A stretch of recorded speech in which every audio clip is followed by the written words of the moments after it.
Hello. Welcome to the floor of my studio space slash living room area. So I thought that I would walk you through or take you along with me as I block a project. So this is recently finished and it is an extra curly project. This is the Slice of Life shawl, scarf, scarflet, however you want to call it. So it is in the Sweet Shop issue of More magazine. It's issue number 4. And this is my newest sample. I decided to do another one. So this is my 3rd one.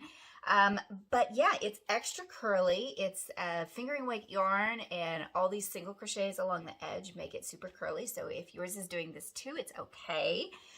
Blocking is magic. We're going to fix that. So I thought I would just take you along with me as I do it. So I have obviously my piece to be blocked. I have blocking mats. These are the ones that I use most of the time. I love the grid on there. They're really helpful. And I'm going to be using blocking wires for this. I think I got these from Knit Picks, maybe. So these are my blocking wires. And then I'll also be using a few blocking T-pins. And I probably won't use my blockers, but there they are, just in case I do. So I have those ready. And before I start blocking it, of course, I'm going to give it a bath. So usually I use, I've got pins sticking out there so it won't close. Usually I use some sort of no rinse wool wash. So this is what I am using right now. And yeah, I really like it. So I've used this one as well as soak, and I haven't had any issues with that so far. So you can also use Dawn dish soap, just a little bit of Dawn dish soap in your water to help clean your hand makes. So that is what I'm going to be using today. And I think that's all I've got. I've also got a tape measure to kind of keep an eye on things there. So I am going to meet you at the sink.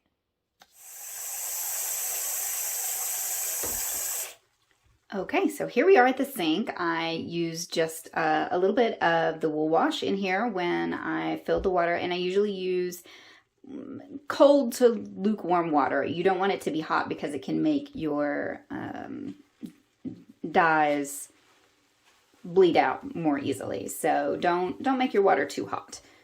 It's better to do it cold. So I've got the wool wash in there, and I'm just going to kind of put it down in here, and then I'm going to leave it to soak. I'm going to let it soak for about 30 minutes. So I will see you back here then. Okay, so here we are back at the sink. It's had a nice long soak. You can kind of scrunch it around in the water if you want to make sure that that water really gets into that fiber. But really the whole reason for leaving it for such a long soak is to do that for us so that the water has a chance to really soak in there. All right, so I am going to go ahead and carefully pull it out of the sink. You always want to support the weight of your project when you pull it out of the water. Actually, that's really noisy. I'm not going to drain that out because I've got enough room. So I'm just going to squeeze the water. I'm not going to wring it. Don't ever wring it. Just squeeze it. Or if you have a really big project, say you have to do this in the tub, you can smush it against the wall of the tub to help you just squish out as much water as you can. Again, you don't ever wring it. You don't want to wring it. Just squeeze it. So you're just pressing out the water. Okay? So you just want to press out as much water as you can, always supporting the weight of it. And then we're going to take it to a towel next. Okay, so we're back to the floor again. And what I'm going to do is I'm going to lay this out on the towel here. And I'll try not to get my head in the way too much. I'm just going to lay this out. And this is a crescent shaped piece, so it's not going to stretch out flat. But that's okay. All we're going to do right now is we're going to press out some of the extra water. So I'm going to fold this towel over and I'm going to roll it up. And then, oops, my camera is on it. And then I'm going to press out the water. And what I'll actually do sometimes is I will actually stand on this towel or put my knees on it to squish out extra water like that. So I'm going to press out some extra water. And again, I don't have quite as much, I can't put as much weight on it doing it like this, but like I said, I'm going to try to keep my head out of the way so you can actually see what I'm doing. So there you can see like the shadow of the extra water, and I can feel that it's lighter weight. Okay, so now I'm going to start blocking it. And what I would normally do with a straight piece is I would kind of stretch it out, either widthwise or lengthwise, depending on how much I wanted to stretch it. And then I would probably pin the corners and then straighten up the edges. But because this piece is crescent shaped, I'm going to use the blocking pins. So I am going to use these to go into the corners here. And I'm probably going to use 3. So I'll have one here, one on the other side, and then one in the middle. Okay, so they'll kind of stick out like that. And then I will use pins to bend them and hold them in place. So I'll do that on both sides. So let me actually pop up here so that I can kind of show you a little bit closer how I'm going to put these wires through. And then I'll speed it up so you're not watching me do this super slowly. All right, so what I usually do is I pick a stitch and then I work through that same stitch. So I'm just inserting this wire into, try to stay on camera here, into the corner of this little stair step, right? So with this project, it is a little fiddly to do your blocking, but the blocking wires make it so much easier than trying to pin all these points out by themselves. Now, if you prefer to do, well, for me, they do, because then I can shape the wires however I want to, and I don't have to rearrange pins. But whatever is comfortable for you, I just find that I have developed a better workflow using the blocking wires. So I'm going to go ahead and speed this up, and I will slow it back down when I start shaping and pinning. So hopefully I don't get too crazy with the video here as I go. Oh, and I wouldn't normally stretch this out. I would have it laying down flat, but I wanted you to be able to see what I was doing, putting the blocking wire through the corners of these stitches. And if you were working along a straight edge, you could just put it through. So if you were working along this edge, you could just work it through the loops of those stitches instead if you wanted to. All right, let's see. Let's see how fast I can speed this up for you.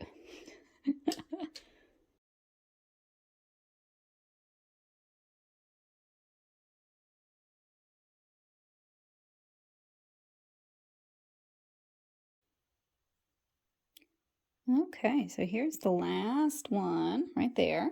And I'm not going to straighten these out yet. I'm just going to kind of leave them willy-nilly there, right? Okay, I might get my head in the way. All right, and so now I'm going to take pins or the wires, and I'm going to go this way and that way. Okay, so I'm just going to do this other side here, and I'm going to do the same thing. I'm going to work through, if I can get all my stuff going. So the tip of the, oh, it's hard to do it holding it up. It's heavy, especially with those wires. So I'm just going to go under the top 2 loops of each corner stitch or thereabouts. It doesn't have to be quite so precise. You could probably also work in between the stitches if you wanted to. So these are single crochets on this edge, and it'll go probably a little bit more slowly than the other side. Might have been easier working from the other way. Oh well, I'm going now, so I will speed this up, and I'll meet you at the end.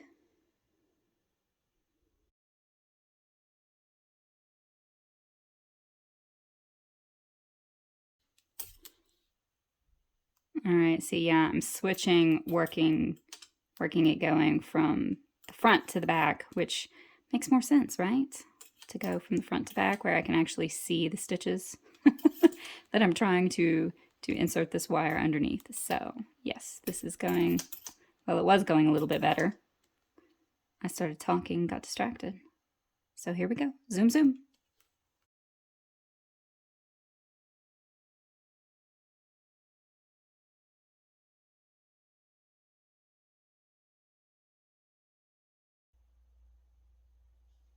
Whew, okay, so that took a minute.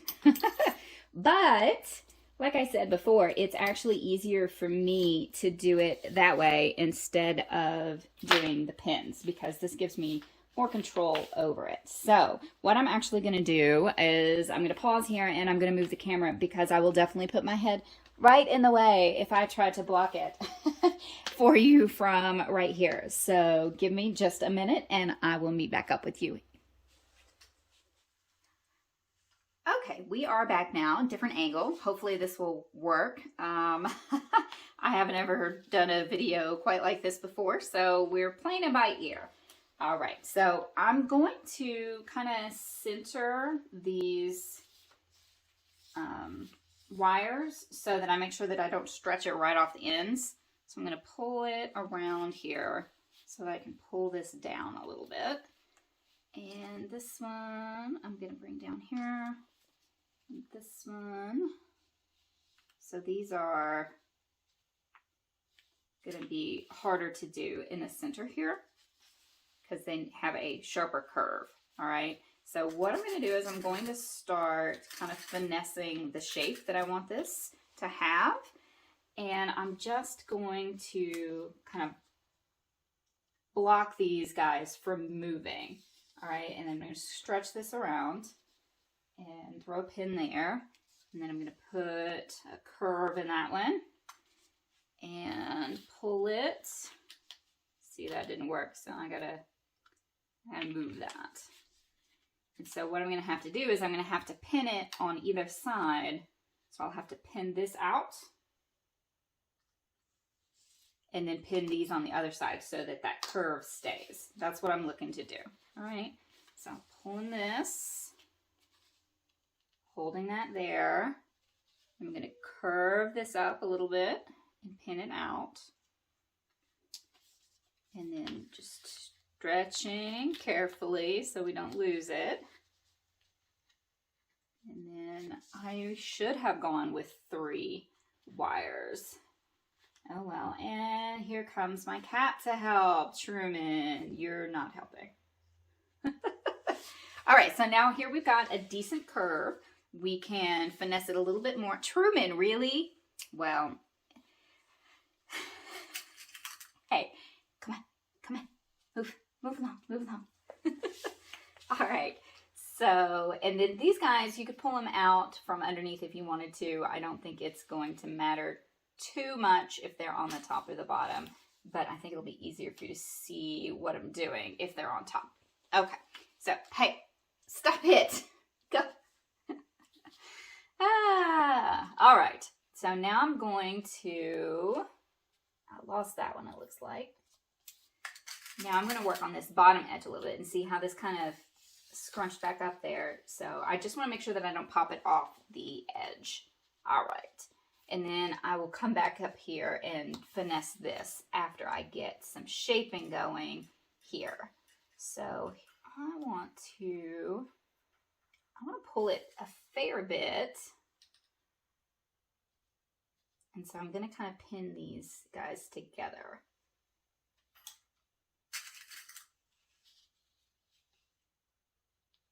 Now I'm going to leave that one. All right, so I'm going to just stretch that a little bit there. And let's start stretching. Oops.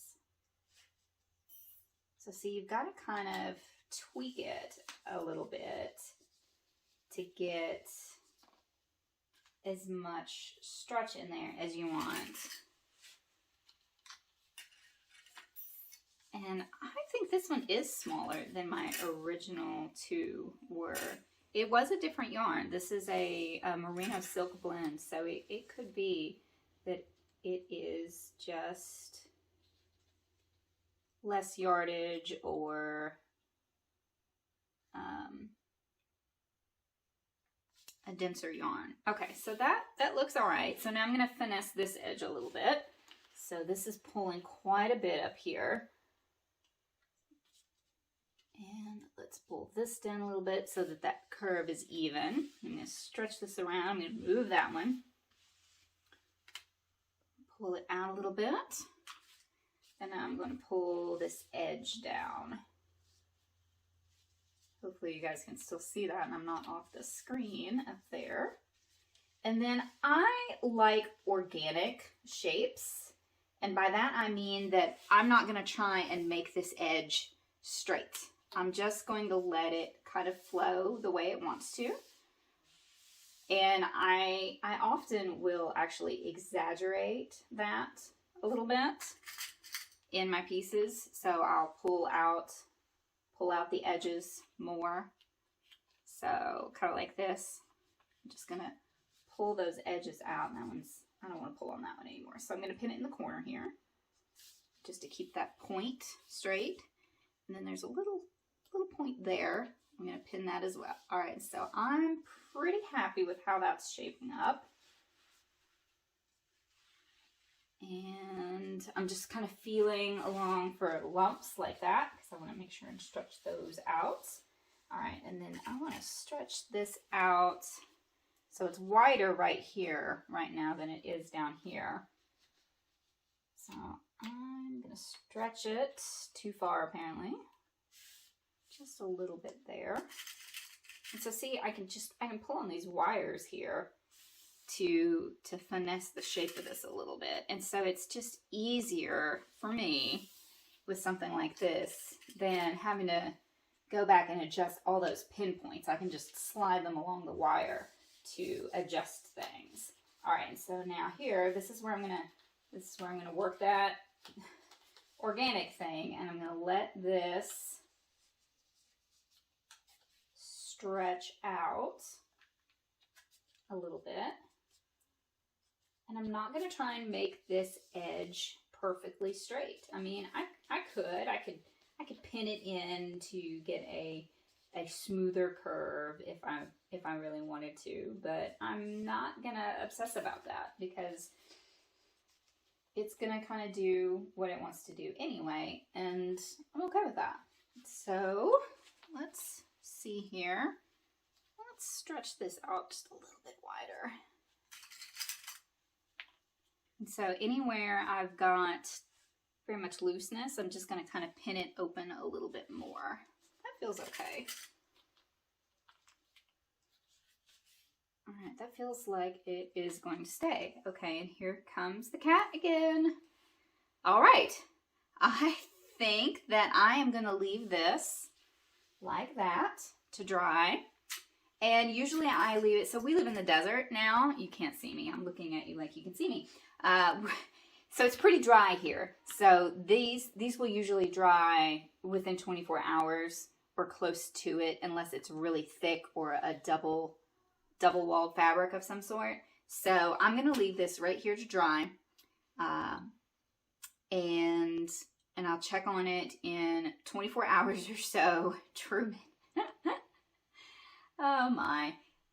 And then once it's completely dry to the touch, then all I'm going to do is I'm just going to pull these wires and I'm going to slide them out, and I'm going to pull out the pins. Make sure it's dry. If it's not fully dry, when you do that, if you still find some damp spots, especially on the bottom side, then you can just stretch it out and leave it to finish drying. And then if you're using acrylic instead of wool, what you can do is you can wash it and block it out and then steam block it, because the steam will kind of slightly melt those acrylic fibers, and then it will help it hold its shape for a longer time. Okay, I think that's all I'm going to do with it.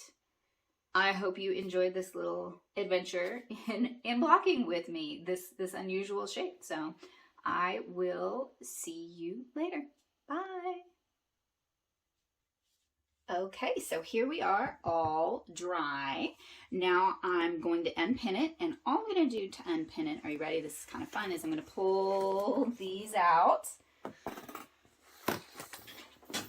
And then I can pull the pins. And then let's get this side. Just like that, y'all. Take the pins out. pull this one, zoop. Look how beautifully, whoops, sorry, I'm in the way. Look how beautifully this blocked. Isn't she gorgeous? And so you've got all these little stair steps that are blocked out beautifully now. Ah, I love it. I love it. I love it. And she has such nice drape too. Ooh, that is the magic of blocking. So beautiful. So here she is. It's time to see her in action. This is the wrong side facing you. So this is how she blocked out. Wonderful drape, isn't it great? Not all curly and crazy anymore on the ends, right? So I just wanted to let you see her in the wind. It's windy today. And then I like to pull it around and do just like a quick double wrap around, and then you can arrange. It's probably better to do it with the jacket on last, and then pull those nice little edges out, and she makes a very cute little cowl, as well as, like I was wearing her to begin with, just a nice little layer of color. So, ta-da! Thanks so much for joining me for this little blocking adventure. Blocking, well, it's magic. I don't know how else to say it. I love it, and it really, really makes this piece shine. So, there she is. Enjoy. Bye.